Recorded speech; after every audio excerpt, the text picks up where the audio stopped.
skit. Now, I request you all to actually close your eyes for a few seconds. మీరందరూ కళ్ళు మూసుకుంటే నేను ఈ స్కిట్ యొక్క డిస్క్రిప్షన్ మీకు ఇస్తాను. Everyone please. I know you all have so many things to talk. చాలా ముచ్చట్లు పెట్టుకోవాలి, రాత్రంతా మనకుంది. So I request everyone, zone 1, zone 2 and zone 3 కాస్త సైలెన్స్ మెయింటైన్ చేయండి, ఇది అందరికీ బాగుంటుంది. సో ఒక్క 10 సెకండ్లు మీరు కళ్ళు మూసుకుంటే నేను ఈ డిస్క్రిప్షన్ చెప్తాను, అది మీ అందరికీ బాగా అర్థమవుతుంది. అండ్ దెన్ ఈ స్కిట్ని మీరు ఇంకా బాగా ఎంజాయ్ చేయొచ్చు. నిజాయితీతో నిండు మనసుతో మంచి పనికి ప్రేరణగా నిలిచిన ఒక చిన్నారి గురించి చెప్పే సందేశాత్మక నాటకం గొప్ప మనసు. గొప్ప పని చేయడానికి పెద్దవాళ్ళు కావాల్సిన అవసరం లేదని, అప్పుడప్పుడు చిన్నపిల్లలు కూడా అటువంటిది చేసి తమ తోటి వారికి ఆదర్శంగా నిలుస్తారని ఈ నాటకం నిరూపిస్తుంది. శ్రీ మాచిరాజీ కామేశ్వరరావు రచించిన మూల కథ ఆధారంగా నాటకీకరణ మాటలు కూర్పు చేసినది విన్నగొండ రవిశంకర్. ఇందులో పాత్రధారులంతా కొలంబియా తెలుగు పాఠశాల విద్యార్థులే. వరుసగా 3వ సంవత్సరం ఈ విద్యార్థులు ఉగాది ఉత్సవాల్లో భాగంగా నాటక ప్రదర్శనతో ప్రేక్షకుల ముందు వస్తున్నారు. Also this skit is presented by Telugu Pathasala, which has been run by Ravishankar Garu for the past 20 years. TASK is proud to support his efforts in preserving and promoting our language and culture. For anyone who is interested in Telugu Pathasala, please feel free to reach out to Ravishankar Garu or Srivani Garu. And the list of participants is going to be shared by Vaishya.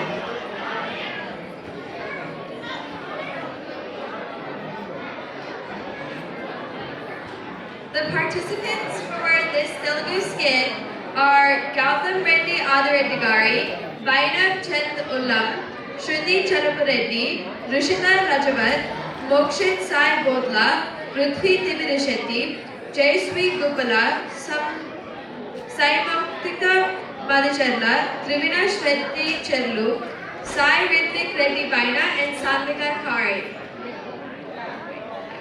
గట్టిగా చప్పట్లు కొట్టి స్వాగతం పలకండి. Thank you.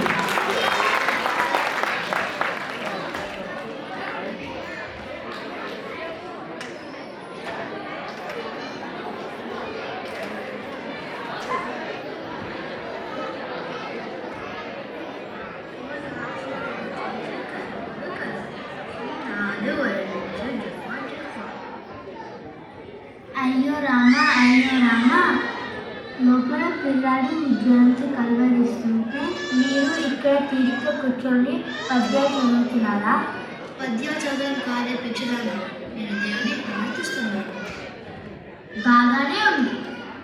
దేవుడు మీ మొర విని దిగి రావడానికి మీరేమన్నా గజేంద్రుడా, ప్రహ్లాదుడా? మనం అంతకంటే ఏం చేయగలం? వైద్యానికి 10,000 కావాలంటున్నాను. నా దగ్గర 2,000 మించి లేదు. ఊళ్ళో ఎక్కడ అప్పు దొరకలేదు. సంపాదించే సామర్థ్యం ఎలాగో లేదు. కనీసం అప్పు తెచ్చే తెలివితేటలు లేకపోతే ఎలా? అయినా ఎంత అనుకుని ఏం లాభం? అంతా నా కర్మ. ఏమిటే నీ సాధన? పొద్దున్న పోనీ నీకున్నా కదా తెలివితేటలు, నువ్వే చెప్పు ఏం చేయాలి? మన పక్క ఊరు రామపురంలో మీ బాల్యమిత్రుడు ధనవంతుడు ఒక ఆయన ఉన్నది గొప్పవారు చెప్పేవారు కదా, ఆయన దగ్గరికి వెళ్ళి అడిగాను. ఎవరు? శివరామయ్య గురించి అనేది. ఎప్పటి శివరామయ్య? ఇప్పుడు ఎక్కడున్నాడో, అసలు ఉన్నాడో లేడో? నిక్షేపంగా ఉంటారు, ముందు వెళ్ళి రండి. పని అవుతుందని కాదు, కానీ నీ బోర్డు పడలేక వెళ్తున్నాను. సమయానికి బండి కూడా లేదు. నడిచి వెళ్తే మరేం అరిగిపోరు. సరే తప్పదు కదా, పొద్దుపోయినా సరే తిరిగి వస్తాను. మరేం పర్వాలేదు, ఉట్టి చేతులతో మాత్రం రాకండి. గోవిందరావు రామాపురం నుండి చీకటి పడే వేళ వరకు తిరిగినా శివరామయ్య ఆచూకీ దొరకదు. చివరి ప్రయత్నంగా ఒక ఇంటి ముందు నిలబడి తలుపు తడతాడు. ఏమండి, ఎవరైనా ఉన్నారా?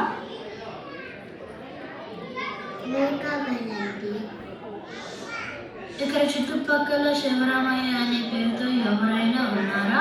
నాకు తెలిసినంత వరకు ఎవరూ లేదు. ఏమండి, మీకు ఎవరన్నా తెలుసా? ఏమిటి వారి కోసం కొత్త కవిత రాసుకున్నట్లయితే మధ్యలో పిలుస్తాను. అదేదో తర్వాత రాసుకోవచ్చు, కానీ ముందు బయటికి రండి. ఏమిటి ఎవరైనా నాకు సన్మానం చేస్తామని అడుగుతున్నారా? ఏమండి, ఏ సంస్థ నుంచి వచ్చారు? సంస్థ కాదండి, ఇక్కడ చుట్టుపక్కల శివరామయ్య అని ఎవరైనా ఉన్నారేమో మీకు తెలుసా? ఎవరు కావాలని అడుగుతున్నారు? శివరామయ్య చాలా కాలం క్రితం ఇందులో ఒక ఆయన ఉండేవాడు. నా కవిత్వం అంటే చాలా ఇష్టపడేవాడు కానీ ఆయన ఊరు వెళ్ళి మారి సంవత్సరాలైంది. ఇప్పుడు ఎక్కడికి వెళ్ళారో ఎక్కడున్నారో నాకేమీ తెలియదు. ఆ మాత్రమైనా సమాచారం చెప్పారు. చాలా సంతోషం. అలసిపోయి ఉన్నాను, కొంచెం మంచినీళ్ళు ఇస్తారా? దానికి భాగ్యం, నేను ఎప్పుడు తెస్తాను. కూర్చుంటారా కాసేపు? కూర్చోండి. నా కొత్త కవిత కూడా విని వెదురుగాను. అలసట తగ్గుతుంది. లేదండి, నేను త్వరగా వెళ్ళాలి. మరి ఎప్పుడైనా వింటాను.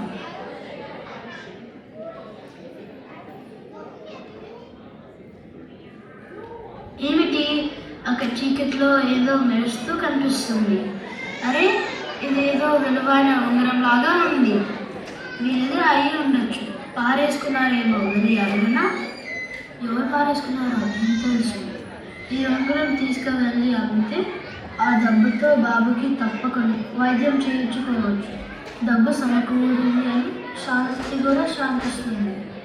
దేవుడు ఈ విధంగా సాయం చేశారనుకుంటున్నాను. బాబు, నువ్వు శ్రద్ధగా చదువుకొని పైకి వచ్చినందుకు సంతోషం. కానీ నేను ఇంకా ఎక్కువ కాలం బతుకును. నా కోరికను ఒకటి తీర్చాలి.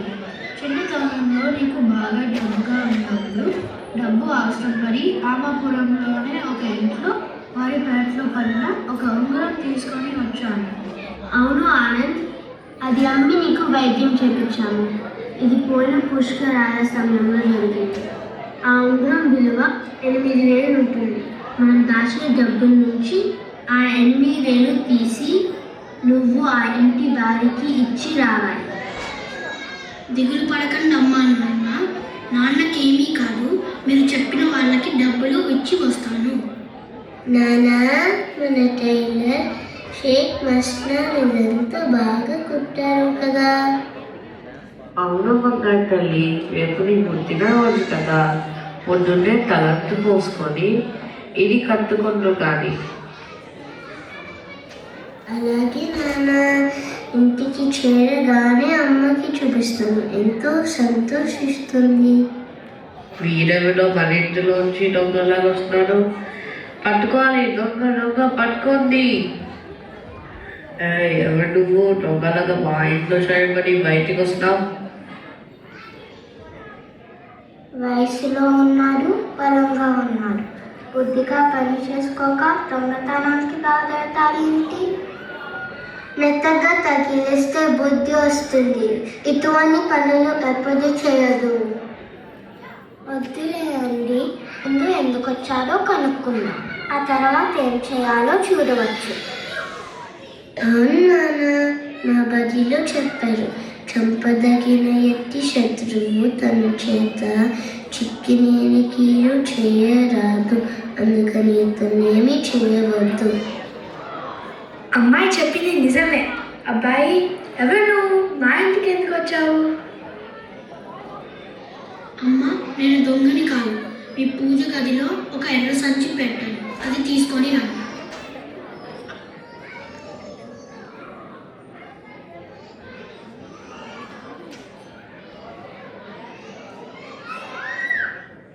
అవి 10,000 ఉంటాయి, మీరు లెక్క పెట్టుకోండి.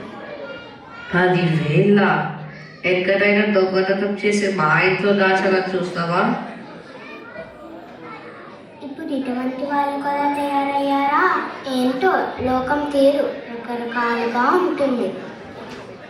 కొన్నేళ్ల క్రితం, అంటే పోయిన పుష్కరాల సమయంలో మా నాన్న వాళ్ళ మిత్రుడిని వెతుక్కుంటా మీ ఇంటికి మంచినీళ్ళ కోసం వచ్చినప్పుడు పెరట్లో దొరికిన ఒక ఉంగరం తీసుకున్నారట.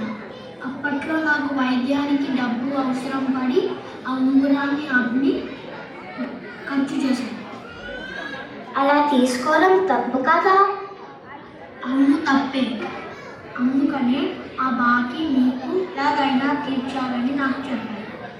అయినా దొంగతనం చేసినట్టు చెప్పడానికి మనసు రాక ఇలా మీ ఇంటిలో చాటుగా సొమ్ము పెట్టి వస్తున్నాను. మీ తండ్రి కొడుకులు ఇద్దరు ఎంతో మంచి వాళ్ళు.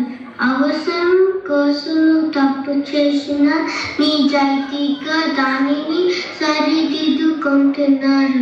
నీ మీద చేయెత్తినందుకు మన్నించు. మీరు ఎవరైనా దొంగ అని పిలిచే ముందు కొంచెం ఆలోచించాలి కదా.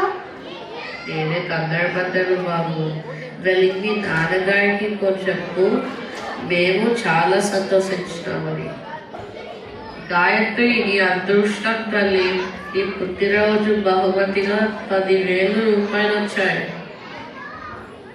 అందులో కొంత డబ్బుతో నేను కూడా ఒక నగలు అంటాను. అమ్మా, నాకెన్నేళ్ళు?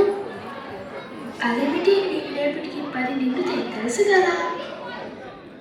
మనం ఈ ఇంట్లోకి మారిన ఏడాది నేను పుట్టానని చెప్పారు కదా. అవును, అయితే ఇది జరిగింది పోయిన పుష్కరాల సమయంలో అని చెప్తున్నారు. అప్పుడు మనం ఈ ఇంట్లో లేము కదా, అంటే ఆ ఊరు మంది కాదు కదా.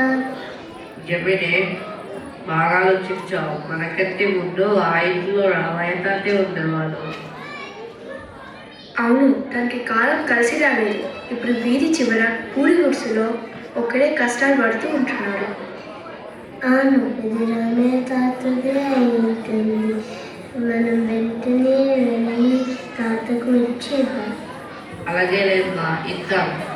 ఇప్పుడు చీకటి పని కదా, రేపు పొద్దున్న ఇవ్వవచ్చులే. రేపు ముందుగా కొత్త బట్టలు పెట్టుకొని గుడికి వెళ్ళి వచ్చి అప్పుడు నువ్వు మీ నాన్న రామయ్య తాత దగ్గరికి వెళ్ళండి. గుడి కంటే కూడా ఇదే నాకు ముఖ్యం. సరే, అలాగే మీరిద్దరూ వెళ్ళి ఇచ్చండి. ఈలోగా నేను వంట పూర్తి చేస్తాను. ఎంత గొప్ప మనసు అనేది.